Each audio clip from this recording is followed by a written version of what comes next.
Самцгоо. Тэгэхээр та бүхэн өнөөдөр автомат пипеттэй ажиллах болно. Тэгээ уруу пипетийн хийх аргыг зааж өгье. За автомат пипетийг ашиглахдаа бид нэр хоёр төрлийн арга ашигладаг. Нэг нь болохоор пипетинг болон уруу пипетинг.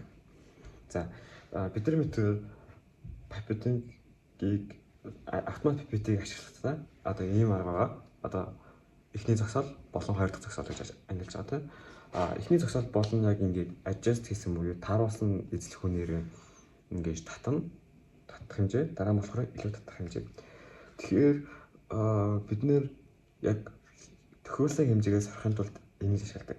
Гэтэ химийн лаборатори болон химийн эсвэл биологийн зарим нэг урвалжуудад соруулснаас дараах ингэж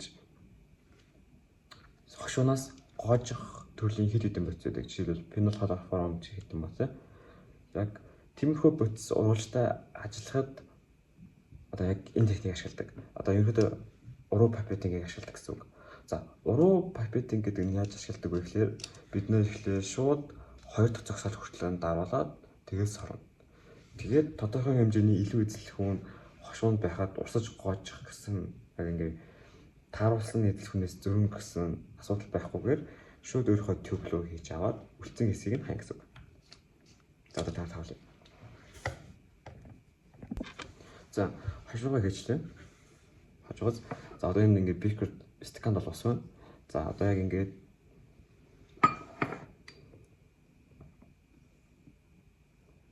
за ингээд ингийн эзлэхүүнтэй бол энэ дээр нь тэгээд хоёр дарлаа.